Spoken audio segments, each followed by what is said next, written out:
भोला सुबह सुबह अपने कुल्हाड़ी को लेकर जंगल की ओर जाने लगा। भोला रोज लकड़ियाँ तोड़कर लाता और गांव में जाकर बेचता। जो भी थोड़े पैसे मिलते उससे जैसे तैसे अपना पेट भरता। उस दिन जब भोला लकड़ी काटने गया, उसने देखा कि बहुत सारे पेड़ पहले से ही कटे हुए हैं। फिर ये क्या? लगता है आज कलुआ मुझसे पहले आकर लकड़ियाँ तोड़कर चला गया। वैसे भी कलुआ को तो मुझसे बहुत ज्यादा लकड़ियों की जरूरत होती है, इसीलिए आया होगा। चलो अब जंगल के और अंदर जाना होगा। भोला और अंदर चला गया। उसने देखा कि बीच जंगल में बहुत से पेड़ थे। उन पेड़ों को देखकर अरे वाह, यहाँ पर तो बहुत सारे पेड़ हैं। अगले 2 महीनों तक भी रोज लकड़ियाँ काटूं तो भी कम नहीं पड़ेंगी। भोले ने पेड़ काटने के लिए कुल्हाड़ी उठाई। तभी उसने देखा कि ऊपर एक बंदरिया अपने नवजात बच्चे के साथ उस पेड़ पर बैठकर फल खा रही थी। वो बंदरिया इतने प्यार से अपने बच्चे को पकड़कर बैठी थी कि उनका प्यार देखकर भोला रुक गया। ये क्या करने जा रहा था मैं? अगर मैंने ये पेड़ काट दिया, माँ बंदरिया और उसके बच्चे का घर टूट जाएगा। मुझे ऐसा नहीं करना चाहिए। शायद इस पेड़ पर बहुत सारे फल हैं, इसीलिए ये बंदरिया यहाँ रहती होगी। चलो मैं कोई ऐसा पेड़ काटता हूँ जिस पर किसी जानवर या पंछी का घर ना हो। भोला और आगे चला गया। उसने अपनी जरूरत के अनुसार लकड़ियाँ काटी और उन्हें बेचने चला गया। ऐसे ही दिन बीतते रहते हैं। भोला रोज उस बंदरिया और उसके बच्चे को देखता। कभी कभी भोला बंदरिया को खिलाने के लिए घर से रोटी भी ले आता। एक दिन जब भोला लकड़ी काटने गया, तब उसने देखा कलुआ उसी पेड़ पर कुल्हाड़ी चला रहा था जिस पेड़ पर उस बंदरिया रहती थी। कलुआ को उस पेड़ को काटते देख, अरे कलुआ, ये क्या कर रहे हो? ये कैसा सवाल है? भगवान ने आंखों की जगह बटन लगाकर भेजा है क्या? दिखाई नहीं देता? लकड़ी काट रहा हूँ। वो तो मैं देख रहा हूँ कलुआ, लेकिन इस पेड़ की लकड़ी क्यों काट रहे हो? किसी और पेड़ की लकड़ी काटो। पेड़ पर देखो, एक बंदरिया का घर है, उसके साथ उसके नवजात शिशु भी है कलुआ। तो क्या हुआ? वो बंदरिया किसी और पेड़ पर चली जाएगी? इतने सारे पेड़ तो हैं। लेकिन कलुआ, लेकिन कुछ नहीं। चल निकल जा यहाँ से। आया बड़ा मुझे सिखाने वाला। और सुन, इस पेड़ को तो पूरा मैं ही काटूंगा। ये ध्यान रखना, तुझे चाहिए तो कहीं और चला जा, नहीं तो ये देख रहा है ना कुल्हाड़ी, मुझे जरा सी भी देर नहीं लगेगी इस कुल्हाड़ी को तुझ पर चलाने में। कलुआ पेड़ काटने लगा। भोला बेचारा चाह कर भी कुछ नहीं कर पाया और आगे चला गया। दोपहर के समय जब भोला जंगल से लौट रहा था, तब सपने देखा कि कलुआ ने वो पूरा पेड़ काट डाला था।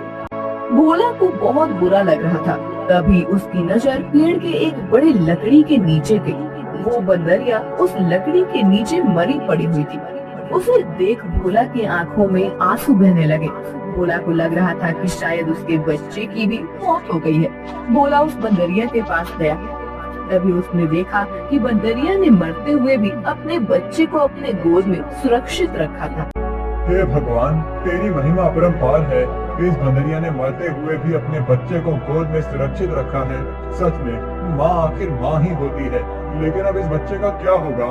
कलुआ भी कितना दुष्ट है। मैंने बताया था उसे इस पेड़ पर इस बंदरिया का घर है, लेकिन उसने मेरी बात नहीं सुनी।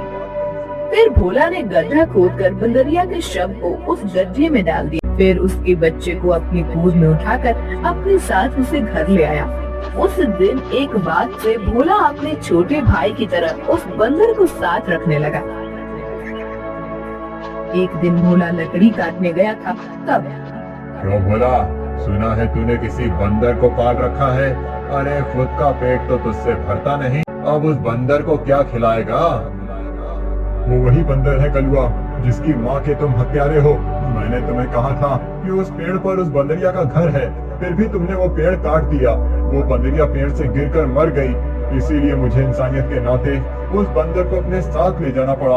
अगर मैं उसे नहीं ले जाता तो इस जंगल में ऐसे ही उसकी मौत हो जाती। हाँ तो तू बड़ा दयावान है ना। सारी दुनिया की इंसानियत और अच्छाई एक तुझ में ही भरी हुई है ना। कलुआ, मेरी तुमसे विनती है कि आगे से तुम कोई भी पेड़ काटते समय थोड़ा ध्यान दो कि किसी जानवर पंछी का घर न टूटे। ये भोला, मैंने पहले भी एक बार तुझसे कहा था कि तू मुझे मत सिखा। जब तूने कुल्हाड़ी हाथ में लेना सीखा था ना, उसके कई साल पहले से मैं लकड़ी काट रहा हूँ। तू कौन होता है मुझे सिखाने वाला? रुक, तुझे अभी मजा चखाता हूँ। ऐसा कहकर करुआ ने भोला को पीटना शुरू कर दिया। उसे पीटने के बाद भोला को उसने चेतावनी भी दी कि आगे से अगर वो इस गांव में लकड़ी काटने के लिए आएगा तो उसे अपनी जान से हाथ धोना पड़ेगा। बेचारा भोला घर बंदर से बात करने लगा। चलो दोस्त, अब इस गांव से हमारा दाना पानी उड़ गया है। उस कलुआ ने मुझे पीट कर साफ साफ चेतावनी दे दी है। अब अगर जान बचानी है तो इस गांव को छोड़कर जाना ही बेहतर होगा। चलो हम कहीं और जाकर हमारी अपनी दुनिया बसाएंगे। भोला बंदर को अपने कंधे पर बिठाकर गांव से कहीं दूर जाने के लिए निकल गया। दिन बीत रहे थे और भोला दर बदर भटकते हुए काम की तलाश कर रहा था। ना तो उसे काम मिल रहा था और ना उसके रहने का कोई ठिकाना। अपने लिए और बंदर के लिए वो एक वक्त का खाना जुटा पा रहा था। एक दिन ऐसे ही वो थक कर एक पेड़ के नीचे बैठा हुआ था। बंदर उसकी गोद में सोया हुआ था। तभी वहाँ एक योगी बाबा आए। प्रणाम योगी बाबा। कल्याण हो पुत्र। एक बात बताओ, तुम इस बंदर को ऐसे गोद में लेकर क्यों बैठे हो? बाबा, इसने अपनी माँ को खो दिया है। इसका इस दुनिया में कोई नहीं है, इसीलिए मैं इसे अपने साथ अपने घर ले आया था। लेकिन हमारे गांव के एक गुंडे की वजह से मुझे गांव छोड़ना पड़ा। अब मैं काम और सर पर छत ढूंढते हुए दर-दर भटक रहा हूँ। पुत्र, तुम्हारा हृदय सच में कोमल है। तुमसे किसी का भी दुख नहीं देखा जाता। तुमने इस अनाथ बंदर की जिम्मेदारी लेकर इसे एक परिवार दिया है। तुम अगर चाहो तो मेरे साथ मेरे आश्रम में रह सकते हो। मेरे आश्रम में मेरे कुछ शिष्य रहते हैं और कई बार कितने साधु भी आते हैं। उनके भोजन और रहने की व्यवस्था की जिम्मेदारी अगर तुम उठाओ तो मुझे बहुत आनंद होगा। ये तो मेरी खुशनसीबी है बाबा। मुझे आपके साथ रहने में सचमुच खुशी होगी। लेकिन बाबा, मेरा ये बंधन भी मेरे साथ आएगा। मैं इसे कहीं नहीं छोड़ सकता। हाँ पुत्र, तुम इसके साथ आ सकते हो। भोला बाबा के साथ उनके आश्रम चला गया। भोला अब योगी बाबा के आश्रम में सफाई, भोजन व्यवस्था और उनकी सामग्री के शिष्यों की सहायता करना, ऐसे सारे काम करने लगा। भोला का बंदर हमेशा उसके साथ रहता था। योगी बाबा भोला का काम और उसकी काम के प्रति निष्ठा देखकर खुश थे। बाबा हमेशा अपने बाकी शिष्य और साधुओं से भोला की बाबा जी का एक शिष्य था मालिक, जो भोला की तारीफ से बहुत चलता था। उसे लगता था कि भोला तो एक साधारण लड़का है, फिर भी बाबा जी उसकी बड़ी तारीफ करते हैं। जबकि मैं इतनी पढ़ाई करता हूँ, वेद पाठ करता हूँ, फिर भी बाबा जी को मेरी कोई अहमियत नहीं है। एक दिन बड़े भैया, ये लीजिए, आपके लिए ये ताजे फल लेकर आया हूँ। भोला, आजकल तुम ज्यादा आलसी हो चुके हो। तुम्हें ज्यादा खाना ना पकाना पड़े, इसीलिए तुम ये फल लेकर आते हो। ऐसी बात नहीं है भैया, वो बाबूजी ने आज सबको फलहार करने को कहा है, इसीलिए मैं फल लेकर आया था। भोला बात कर ही रहा था कि तभी उसका दोस्त बंदर आया और उसने मनिक के फल खा लिए। अरे अरे, ये क्या? अरे संभालो तुम्हारे इस बंदर को। पूरे आश्रम को सर पर उठाकर रखा है। ये बंदर मेरे फल खा गया। भोला, अभी के अभी इस बंदर को भगाओ इस आश्रम से, नहीं तो मैं योगी बाबा से इसकी शिकायत करूंगा। तुम्हारी भैया, मैं आपसे माफी मांगता हूँ और आपके लिए और फल लेकर आता हूँ, लेकिन मेरे इस भाई को मैं अपने से अलग नहीं कर सकता। मनिक को भोला पर बहुत गुस्सा आया। उसने योगी बाबा से भोला की शिकायत की, लेकिन बाबा जी ने भोला का पक्ष लेकर मनिक को ही सुना दिया और ध्यान मग्न हो गए। आज तो हद हो गई। इसकी वजह से गुरुजी ने मुझे डांटा। इसका कुछ करना ही पड़ेगा, लेकिन इस तरह कि मेरा नाम कहीं न जाए और इसकी छुट्टी हो जाए। कुछ दिन के बाद योगी बाबा को उस गांव के राजा ने अपने राजमहल में आने का आमंत्रण दिया। योगी बाबा अपने शिष्यों के साथ भोला को लेकर राजमहल चले गए। राजा ने उनकी बड़ी आओ भगत की।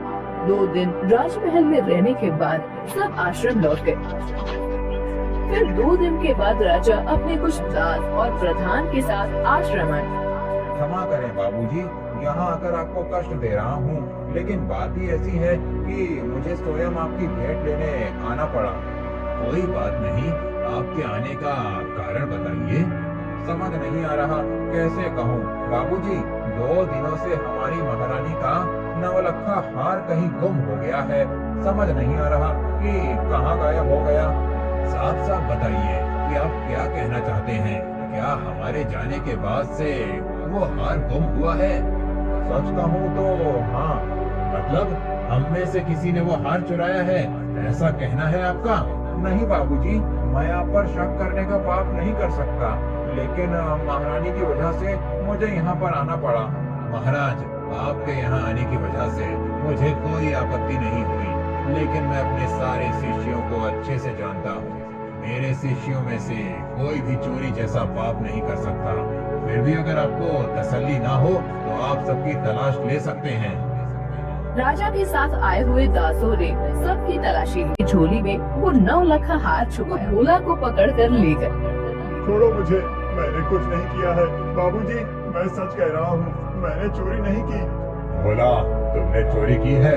मैं सोच भी नहीं सकता था कि तुम इतनी गिरी हुई हरकत कर सकते हो। नहीं नहीं मालिक भैया, मैं सच कह रहा हूँ, मैंने कुछ नहीं किया। मैंने उस हार को देखा भी नहीं था। बाबूजी, ये लड़का रंगे हाथों पकड़ा गया है। अब मैं कुछ नहीं कर सकता। मुझे इसे सजा दिलाने के लिए महल लेकर जाना होगा। बाबूजी, मुझे बचा लीजिए, मैंने सच में कुछ नहीं किया। आप मुझे जानते हैं, मैं चोरी के बारे में सोच भी नहीं सकता। बुरे से बुरे वक्त में भी मैंने चोरी नहीं की, तो अब क्या करूँगा? मेरा विश्वास कीजिए। राजा के दास भोला को ले जाने लगे, तभी उनके पीछे से आवाज आई। रुकिए, मेरे भाई ने चोरी नहीं की है। सबने पीछे मुड़कर देखा। भोला का बंदर पीछे खड़ा होकर बोल रहा था। महाराज, मेरे भाई ने चोरी नहीं की है। ये हार किसी ने जानबूझकर उसके झोले में डाला है। ये क्या, एक बोलने वाला बंदर? हाँ, मैं एक बोलने वाला बंदर हूँ। मेरे बचपन से लेकर भाई मुझसे बात करते आए हैं। ये रोज मुझसे ढेर सारी बातें करते हैं। उन्हें बोलते हुए देख और उनकी बातें सुनकर ही मैंने बोलना सीखा है। मैं दावे के साथ कह सकता हूँ, मेरे भाई ने चोरी नहीं की है। अच्छा, तो तुम दावे के साथ कह रहे हो, तो तुम्हें ये भी पता होगा कि ये हार जानबूझकर इसकी झोली में किसने डाला? हाँ, मुझे पता है। इस माड़िक ने मेरे भाई के झोले में वो हार डाल दिया था। क्या तुम सच बोल रहे हो? नहीं नहीं बाबूजी, ये झूठ बोल रहा है। मैंने सच में चोरी नहीं की है। तुम्हारी लड़खड़ाती हुई जुबान ने सब सच कह दिया है माड़िक। मैं कभी सोच ही नहीं सकता था कि तुम ऐसा करोगे। सच सच बताओ, तुमने चोरी क्यों की और उसका इल्जाम बेचारे भोला पर डालकर क्या करना चाहते थे तुम? मानिक ने अपनी जलन के बारे में सब सच बाबा जी को बता दिया। महारानी के हार की चोरी की जुर्म में मानिक को पकड़ लिया गया। फिर भोला, तुम्हारा ये बंदर सच में बड़े काम का है। ये हमारे राज्य की बड़ी मदद कर सकता है। मैं चाहता हूँ कि तुम इसके साथ हमारे राज्य के गुप्तचर बन जाओ और हमारे शत्रुओं की गतिविधियों पर नजर रखो। इस बंदर पर किसी को शक नहीं होगा और तुम आसानी से सब पर नजर रख पाओगे। इस काम के बदले में तुम्हें बहुत धन दिया जाएगा। राजा जी की बात भोला को सही लगी। योगी जी ने उसमें हामी भरी। भोला अब राज्य का पहला ऐसा गुप्तचर बन गया जिसका साथी एक बंदर था।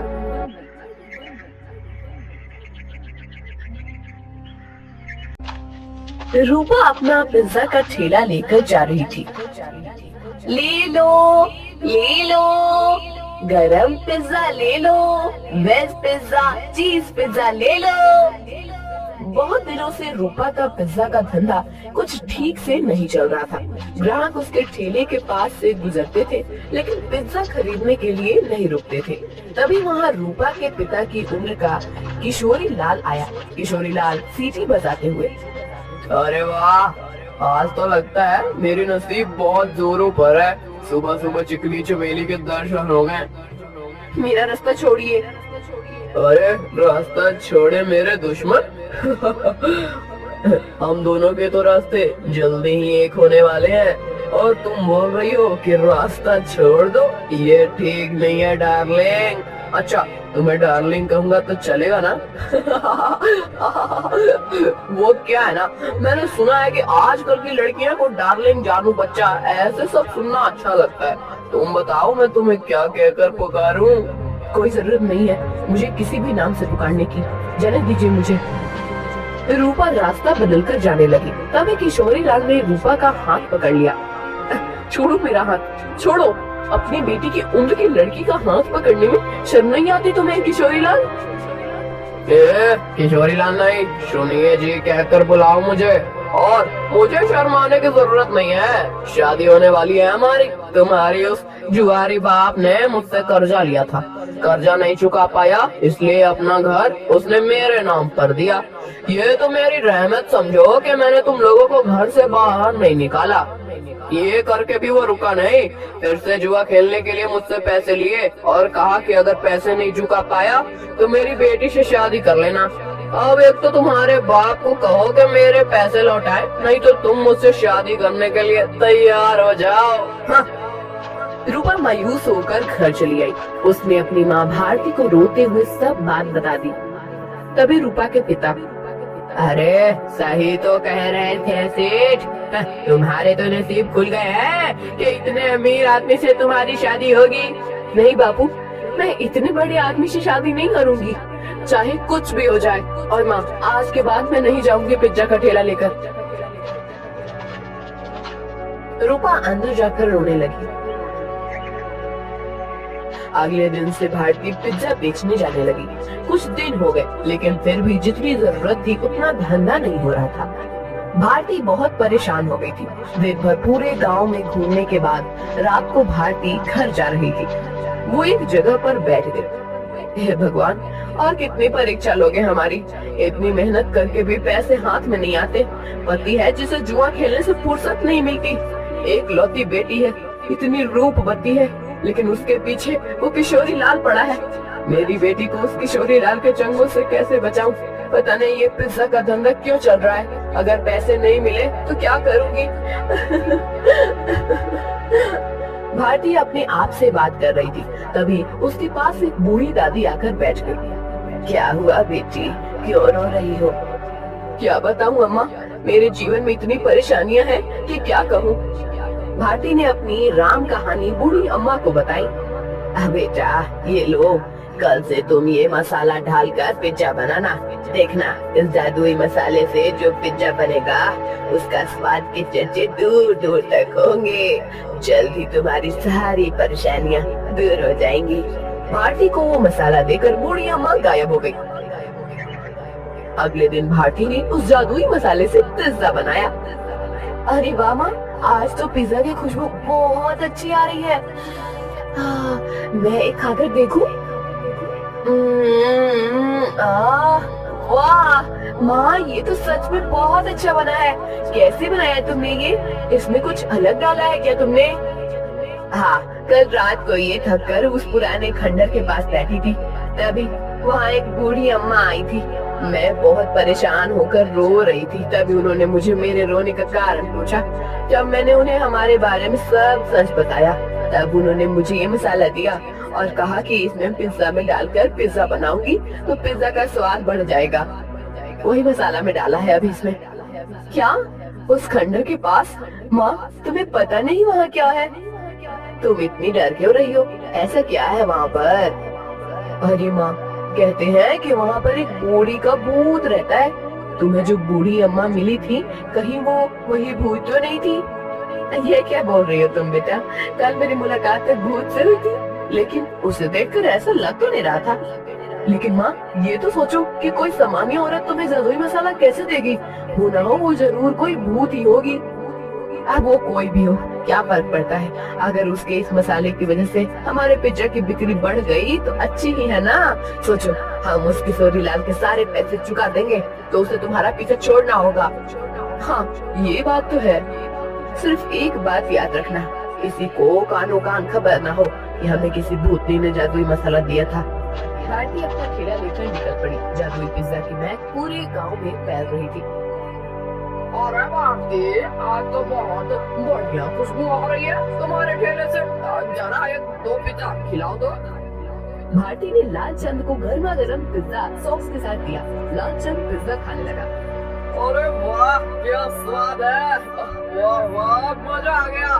भारती, क्या खूब पिज्जा बनाया है आज तुमने, सच में दिल खुश हो गया। वैसे तो मुझे ये पिज्जा कुछ खास पसंद नहीं है, ये तो सारे नए जमाने के चुचले हैं, लेकिन उसकी सुगंध इतनी अच्छी आ रही थी कि मेरा जी मचल गया। ओह, ये लो पैसे, और एक काम करो, 4 पिज्जा पैक करके देना, घर पर ले जाता हूँ, बच्चों को बहुत पसंद आया। लालचंद की आवाज सुनकर कुछ और लोग वहाँ आ गए और पिज्जा खरीदने लगे। भारती बहुत ज्यादा खुश हो गई क्योंकि आज उसकी बोनी ही एकदम बढ़िया हो गई थी। कुछ देर के बाद भारती गांव से होकर कॉलेज पर चली गई। कॉलेज के बहुत सारे बच्चों ने पिज्जा खरीदा। दोपहर तक सारे पिज्जा खत्म हो गए। भारती घर आ गई। माँ, इतनी जल्दी आ गई आज? अरे पूछो ही मत, आज तो गजब हो गया, सच में उस मसाले ने तो कमाल कर दिया। जब मैं यहाँ से निकली, थोड़ी दूर पर लालचंद सेठ मिल गए। पिज्जा की खुशबू से पीछे चले आए। 2-3 पिज्जा खा लिए उन्होंने और 4 पैक करके घर ले गए। इतनी तारीफ कर रहे थे पिज्जा की, क्या ही बताऊं। उनकी आवाज सुनकर कुछ और गांव वाले आए और उन्होंने भी पिज्जा खरीद लिया। आज तो बहुत अच्छी बोनी हो गई थी। फिर मैं कॉलेज पर चली गई। वहाँ भी बच्चों की खाने की छुट्टी हुई थी, क्या कहते हैं उसे, हाँ, रिसेस। बहुत से बच्चे बाहर आए और पिज्जा लेकर चले गए। सारे पिज्जा खत्म हो गए।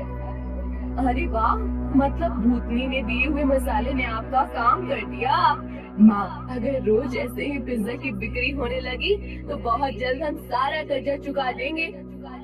हाँ बेटा, ऐसा ही। रूपा, मैं सोच रही हूँ कि मैं दोपहर को घर आ जाती हूँ, बाद में पूरा टाइम मैं खाली बैठ रहती हूँ, तो क्यों न शाम के समय भी पिज्जा का ठेला लगाना शुरू कर दूँ। लेकिन माँ, तुम कितना काम करती हो, शाम को भी काम करोगी तो थक नहीं जाओगी? थक तो जाऊंगी, लेकिन सोचो मुनाफा भी तो दुगना हो जाएगा। अगले दिन से भारती शाम के समय भी जादुई पिज्जा का ठेला लगाने लगी। उसे दुगना मुनाफा होने लगा। कुछ दिनों में भारती के पास बहुत सारे पैसे जमा हो गए। एक दिन वो कर्ज के सारे पैसे लेकर किशोरी लाल के कोठी पर चली गई। आओ भारती, आज सुबह सुबह मेरी कोठी पर, लगता है शादी की बात करने आई हो। किशोरी लाल, मैं पागल नहीं हूँ जो मेरी रूपवती बेटी का हाथ उसके बाप की उम्र के आदमी के हाथ में दे दूँ। बिल्कुल, तुम पर ही गई है तुम्हारी बेटी। कुछ दिन पहले वो भी यही कह रही थी, लेकिन शायद तुम दोनों को अभी तक समझ नहीं आया है कि रमेश ने ही मुझसे वादा किया है कि अगर उसने लिए हुए कर्जे को वो चुका नहीं पाया तो वो रूपा का हाथ मेरे हाथ में दे देगा, और तुम लोग तो मुझे पैसे वापस कर लेते रहे। तो तुम्हारे पास चारा ही क्या है?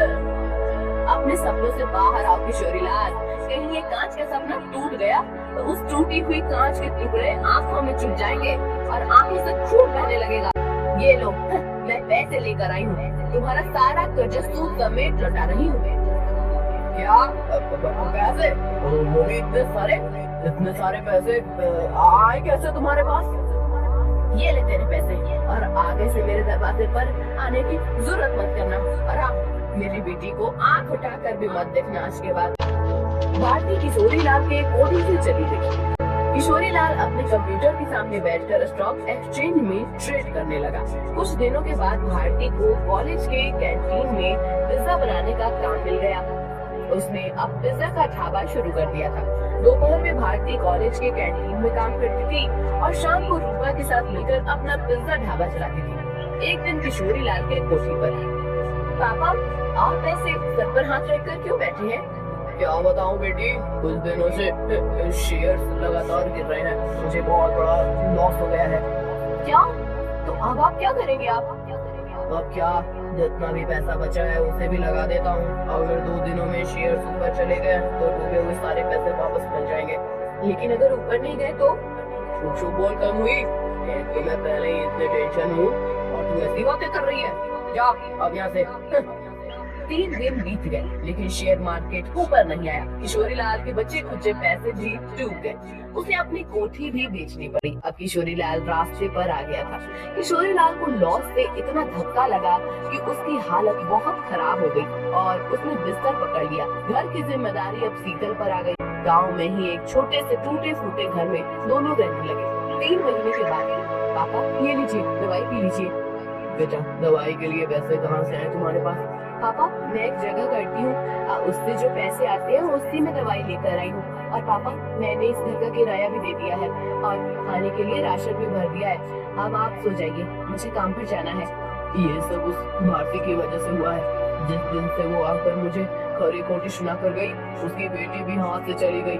मैं छोड़ूंगा नहीं उस भारती को। पापा आप तो समझिए, इसमें भारती चाची की कोई गलती नहीं है। रूपा मेरी उम्र की है, उसके साथ शादी की बात करने के बारे में सोचते हुए आपको ही शर्म आनी चाहिए थी। कौन सी माँ चाहेगी कि उसकी बेटी की शादी ऐसे आदमी से हो? मुझे बहुत दया आ रही है उन पर। दया तो उन्होंने हम पर दिखाई है पापा। मैंने आज तक आपको बताया नहीं, लेकिन हमारा घर जो चल रहा है ना, वो उनकी वजह से है। मैं भारती चाची के ढाबे पर ही काम करती हूँ। क्या सच?